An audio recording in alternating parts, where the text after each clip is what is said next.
जिनको हम साधारण सैनिक समझ रहे थे, उन्होंने अनेक आश्चर्यकारक कारनामे कर दिए। उदाहरण के लिए उस युवक को लीजिए जो अपने स्कूल के दिनों में पढ़ाई में ढीला ढालस रहता था, अनुपस्थित भी रहता था, जो कभी परीक्षा में उत्तीर्ण नहीं हुआ। उसने जब सेना में भर्ती होने का यत्न किया तो शारीरिक परीक्षा के अवसर पर डॉक्टर ने उसको अयोग्य घोषित कर दिया। उसने फिर यत्न किया, फिर भी असफल रहा। इस प्रकार अनेक बार असफल होने पर भी न जाने कैसे एक दिन वो सेना में भर्ती हो ही गया। और जब हमने उसको देखा तो हम समझ गए कि कुछ ही दिनों में वो अपने हाथ पैर टुकड़ा कर वापस चला जाएगा। बहुत दिनों तक उसके विषय में किससे कुछ सुना नहीं था, लेकिन एक दिन अचानक एक दिन उसके मित्र के पत्र से विदित हुआ, मालूम हुआ कि उसने खाई में पड़े जलते हुए बम को उठाकर उसके फटने से पहले दूर फेंककर खाई वालों के जीवन बचा लिया। इसी प्रकार एक दिन वो भीषण पोलियो के बौछार के बीच में से होकर गुजर गया और वहां से अपने घायल साथी को निकाल कर ले आया। रोज के भांति हमें भी अपने जीवन में अनेक ऐसे लोग मिलते हैं जो कुछ न होते हुए भी बहुत कुछ कर गुजरते हैं। उनमें भले ही दूसरों की अपेक्षा कम शक्ति हो, कम योग्यता हो, परंतु उनमें असीम आत्मविश्वास होता है जो उनको इस प्रकार के महान आश्चर्यकारक कारनामों में सफल बना देता है। यह मनुष्य का विश्वास ही है जो असंभव को संभव कर देता है। आत्मा में विश्वास, परमात्मा में विश्वास, मनुष्य का आत्मविश्वास उसको देवता बना देता है जिसकी इच्छा पूर्ण होनी चाहिए। दुनिया में जितने भी आविष्कार हुए या जितने भी ऐतिहासिक परिवर्तन हुए, हम सब जानते हैं उन सब के पीछे एक ही शक्ति थी, वो शक्ति थी आत्मविश्वास। ईश्वर ने हमें भय की भावना नहीं, अभी शक्ति की भावना प्रदान की। उसने हमें प्रेम करना सिखाया है और सुलझा हुआ महसूस किया। फिर भी अधिकांश लोग स्वयं को अपनी दुर्बलताओं से मापते हैं, अपने सामर्थ्य से नहीं। ये बहुत कम लोग सोचते हैं कि हमें कितनी शक्ति है। हाँ, हमें कितनी दुर्बलता है इसका हिसाब फटाफट लगा लेंगे। हमारे जीवन में कितनी खुशियां इस नजरे से नहीं देखेंगे, बल्कि दुखों का हिसाब लगाएंगे, संकटों को गिनेंगे। मनुष्य अपने महत्व को अपने विजय से मापने की अपेक्षा अपने पराजय से मापते हैं। ऐसे लोग अपने विजय की आकांक्षा को मात्र स्वप्न ही समझते हैं, उसे अपने जीवन का अंग नहीं बनाते। तुलनात्मक दृष्टि से देखा जाए तो बहुत कम लोग ऐसे होते हैं जो अपने सामर्थ्य का उचित मूल्यांकन कर पाते हैं। अधिकांश लोग तो अपने विजय को किसी अन्य सामर्थ्य की विजय मान बैठते हैं। तथापि विश्वास ही एकमात्र शक्ति नहीं, वो महानतम शक्तियों में से एक है। युद्ध में बंदूक नहीं, अपितु मनुष्य के भीतर का आत्मविश्वास लड़ता है। शेरपा तैसिंह ने हिमालय पर विजय प्राप्त करने की विजय पाई थी उसके आत्मविश्वास में।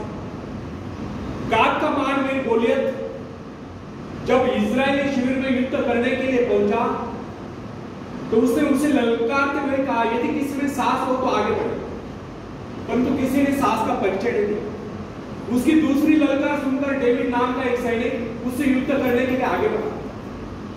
गोलियत डांट रहा था, चिल्ला चिल्लाकर अपनी वीरता का बखान कर रहा था। डेविड जब साहस करके आगे बढ़ा तो वहां एकत्रित अनुभवी लोगों ने उसको अनेक प्रकार के शस्त्र पकड़ा है, किंतु उसने उन सबको वापस कर दिया। लोगों ने उसको बहुत समझाया कि इसके बगैर वो किस प्रकार लड़े। उसने कहा, मुझे इन शस्त्रों का अभ्यास नहीं है, मैं इन्हें नहीं चला सकता, ये मेरे शस्त्र नहीं, मेरे पास अपने शस्त्र है जिनके सहारे मैं उससे लड़ूंगा। डेविड ने वे सारे शस्त्र वापस कर दिए, केवल अपनी गुलेल ली और सामने पड़े कुछ पत्थर उठा लिए। दूसरी ओर वो फिलिस्तीनी गोलियत सिर से पांव तक हथियारों से लैस और ढाल से ढका हुआ, उसके पास बड़े बड़े घातक शस्त्र थे। गोलियत ने जब निहत्थ इजरायली लोग यानी कि डेविड को अपने से युद्ध करने के लिए आगे बढ़ते हुए देखा तो फिर उसी प्रकार गर्व से भरकर उसे ललकारते हुए बोला, आओ मेरे समीप आओ, मैं तुम्हारा मांस नोच कर आकाश में उड़ने वाले जिन लोगों को खिलाऊंगा। उसकी गर्भोक्ति सुनकर डेविड ने उससे कहा, गोलियत, तुम तो मेरे पास ढाल और तलवार लेकर आए, किंतु मैं तुम्हारे पास उस ईश्वर से विश्वास लेकर आया हूं जिसकी आज्ञा का तूने उल्लंघन किया। वो परमेश्वर जो इजरायली सेना का सेनापति है, आज वही परमेश्वर मेरे हाथों तुझको पराजित कर रहा है। उस फिलिस्तीनी के बाद ही डेविड के पास दिखावे के लिए शस्त्र थे। उसने किसी शस्त्र पर विश्वास जमा कर केवल अपने परमात्मा पर विश्वास जगाया था, अपने आत्मविश्वास पर विश्वास जगाया।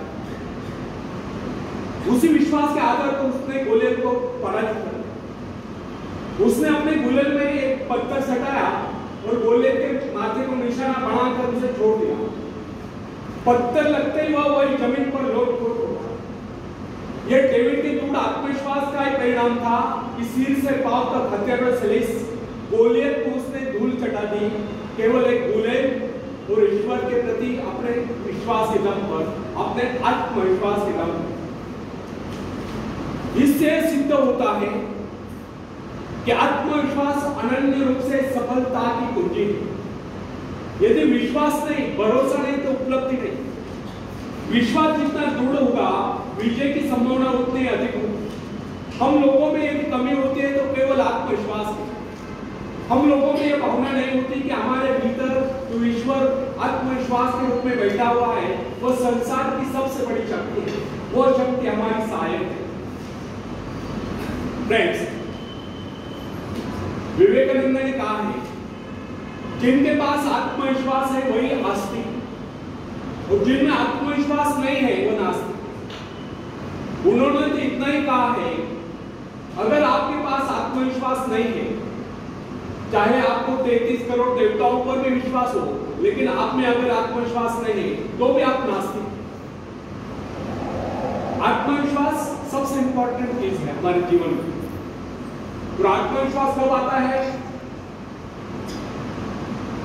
जब हमें विश्वास हो जाता है कि हम उस कार्य को कर सकते हैं, तो इसका अर्थ हमें आत्मविश्वास आ गया है कि हम उस कार्य को कर सकते हैं।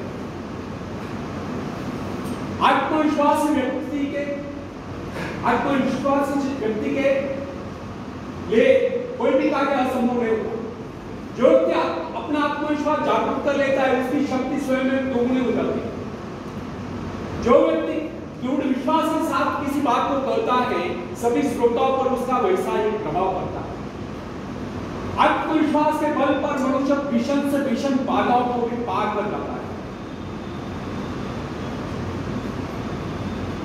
भयंकर कठिन परिस्थिति में भी अड़िग रह सकता है। यदि मनुष्य में आत्मविश्वास न हो, न उसका परमात्मा की शक्ति पर विश्वास हो, तो वह चाहे कितनी महत्वाकांक्षाएं क्यों न पाल ले, वह उनकी पूर्ति नहीं कर सकता। यदि मनुष्य में आत्मविश्वास नहीं है, तो कितना ही परिश्रम क्यों न कर ले, उसका सारा परिश्रम व्यर्थ जाएगा। फ्रेंड्स, जो व्यक्ति अविश्वासी होता है, समझिए कि वह जीवन के नियम के विरुद्ध कार्य कर रहा है, अतः उसका असफल होना निश्चित है। उसको किसी प्रकार की उपलब्धि नहीं मिल सकती। हंसने मुस्कुराने जैसा मामूली कार्य है, जिसमें व्यक्ति को जेब से कुछ खर्च नहीं करना पड़ता, बिना आत्मविश्वास के संभव नहीं। आत्मविश्वास के अभाव में ओट भी मुस्कुराने से मना कर देते हैं।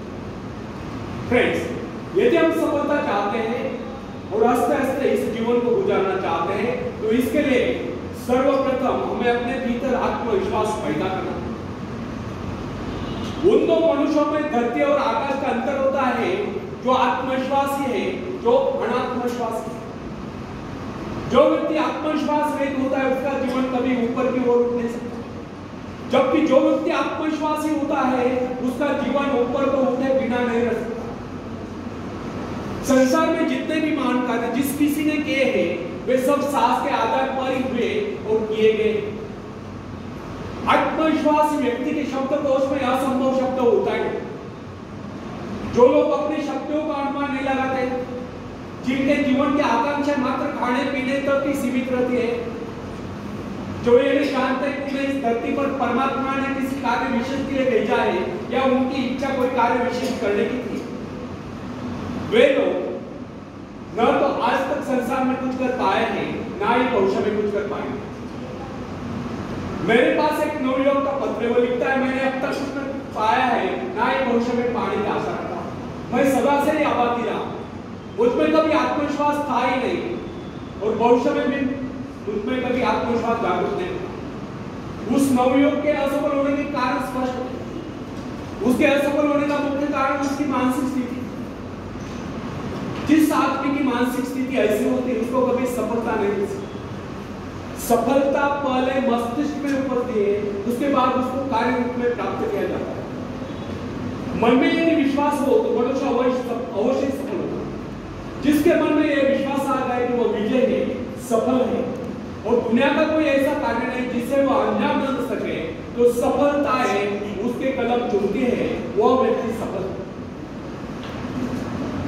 जब कोई व्यक्ति अपने मन में दूर धारणा बना लेता है कि वो किसी का भला कर ही नहीं सकता, तो दुनिया की कोई ऐसी शक्ति नहीं जो उसे कार्य करने के लिए प्रेरित कर सके, उस कार्य में उसे सफलता दिला सके।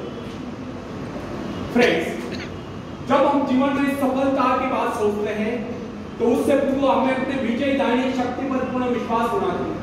हमको अपने पर विश्वास होना चाहिए और जो कार्य करे पूरे दिल से करे, अनमने होकर नहीं, तभी हम उस पर विजय प्राप्त कर सकते हैं। जिस समय जेन एडम्स से कॉलेज छोड़ा था, उस समय उसके सम्मुख एक उद्देश्य था। उसके विषय में डॉक्टर ने कह दिया था कि उसका स्वास्थ्य इतना गिर गया है वो अधिक समय तक जीवित नहीं रह सकती। यहां तक कि उन्होंने उसके जीवन की अवधि अधिकाधिक 6 मास की निर्धारित कर दी। जेन ने कहा ठीक है 6 मास है, इन 6 मास में कम से कम वह एक काम तो कर ही लूं जो मैं मानवता के लिए करना चाहता हूं। उसने आत्मविश्वास से कार्य किया। उसके अपने जीवन का उद्देश्य एक आश्रम की स्थापना करना। उसने पूर्ण विश्वास के साथ वो कार्य हाथ में लिया और जो अपने कार्य में आगे बढ़ती गई, क्योंकि उसका स्वास्थ्य भी बेहतर होता गया। वह न केवल अपने उद्देश्य की स्थापना में सफल हो गई, अपितु 6 मास ही नहीं, वो कई वर्षों तक जीवित रहे। यह उसका अपने पर पूर्ण विश्वास और परमात्मा की कृपा में अपार श्रद्धा और निष्ठा का एक परिणाम। फ्रेंड्स, हिप्नोटिज्म का चमत्कार देखिए। मैंने किस व्यक्ति को भी देखा तो साधन